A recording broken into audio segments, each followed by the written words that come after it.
எல்லா வணக்கங்களும் அல்லாஹ்வுக்காக நாம் செய்தாலும் கூட இந்த நோன்பு மட்டிலும் அல்லாஹ்வுக்காக வேண்டி நாம் செய்யும்போது என்று சொன்னால் நோன்பாளிக்கும் அல்லாஹ்வுக்கும் மத்தியில் தான் ஒரு அடியா நோன்பாளியா இல்லையா என்பதை அல்லாஹ் மட்டும்தான் அறிவார். எனவே அப்படிப்பட்ட உன்னதமான அந்த நோன்பு, அந்த வாய்ப்பு நமக்கு கிடைக்கின்ற பொழுது அல்லாஹ்வே நமக்கு கூலியாக கிடைக்கிறார் என்று சொன்னால் மிகப்பெரிய பாக்கியம். வரலாற்றில் ஒரு நிகழ்வு உண்டு. மன்னர் ஹாரூன் ரஷீத் பாதுஷாவுடைய காலத்தில் ஒரு மிகப்பெரிய ஞானி, பஹ்லூல் தானா என்று சொல்லக்கூடிய மிகப்பெரிய ஒரு சூஃபி ஞானி, அங்குமிங்குமாக அப்படியே அலைந்து கொண்டு அல்லாஹ்வுடைய மிகப்பெரிய திருப்தியில் பொருத்தத்தில் வாழ்கின்ற ஒரு ஞானி.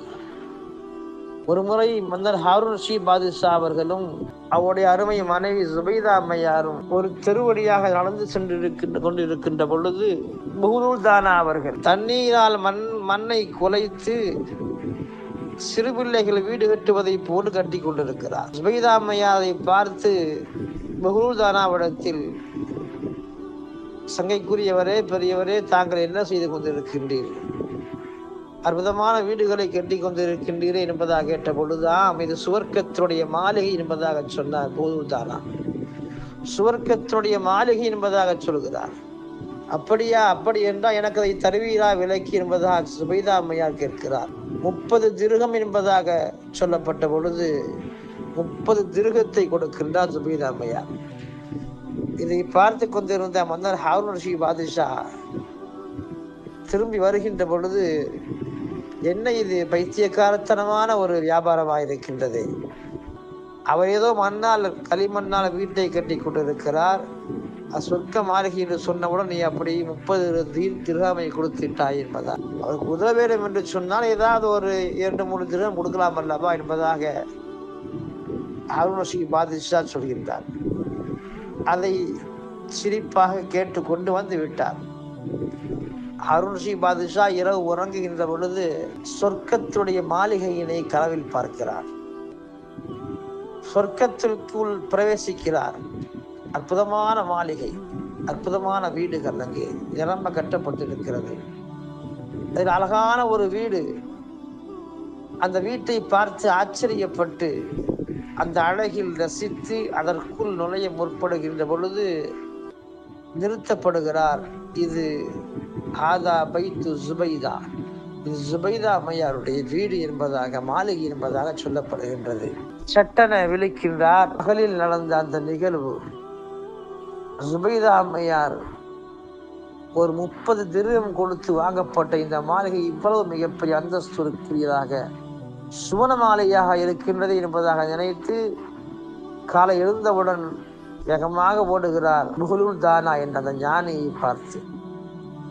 அதே போன்று அவர் அங்கே களிமண்ணை வைத்து வீடு கட்டி கொண்டிருக்கிறார். எனக்கும் ஒரு வீடு தாருவீர்களா என்பதாக கேட்கிறார். தருகிறேனே, என்ன விலை? 30,000 திர்ஹம் என்பதாக சொல்கிறார். நேற்று 30 திர்ஹம் நீங்கள் கொடுத்து சுபைதா அம்மையாருக்கு.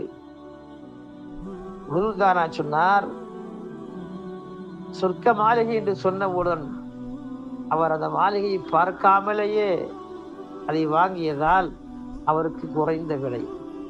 நீங்கள் மாளிகையை பார்த்து விட்டீர், எனவே பார்த்த அந்த மாளிகையினுடைய விலை 30,000 திர்ஹம் இருக்கத்தானே செய்யும்பதாக சொல்கின்றார். இந்த ஒரு நிகழ்வு எவ்வளவு பல உண்மைகளை வெளிப்படுத்தி காட்டுகின்றன. பஹ்லூல் தானா மிகப்பெரிய ஞானி.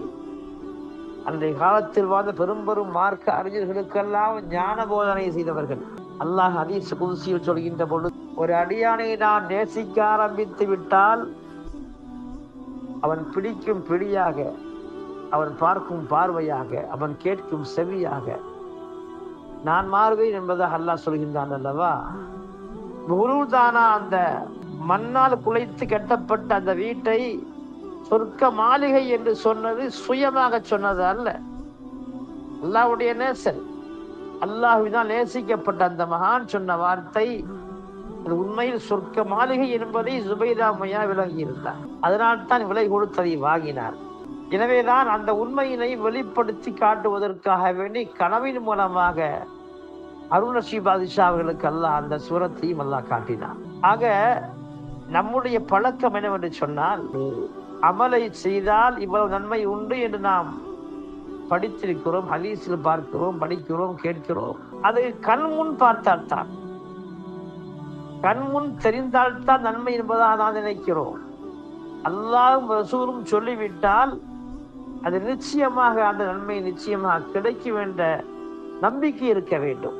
காரணம், அந்த புஹ்ருல்தானா அவர்கள் சொர்க்கத்து மாளிகை என்று சொன்ன பொழுது, ஒரு மண் பார்த்து, மண்ணால் உருவாக்கப்பட்ட வீட்டை பார்த்து சொர்க்கத்து மாளிகை என்று சொன்ன பொழுது, சுபைதாமையார் நபிதார் அல்லவா? காரணம், அல்லாஹ்வுடைய நேசன், அல்லாஹ்வுடைய நேசருடைய வார்த்தையில் அர்த்தம் உண்டு, அது யதார்த்தமானது, உண்மையானது என்பதை அவர் விளங்கிக் கொண்டார்.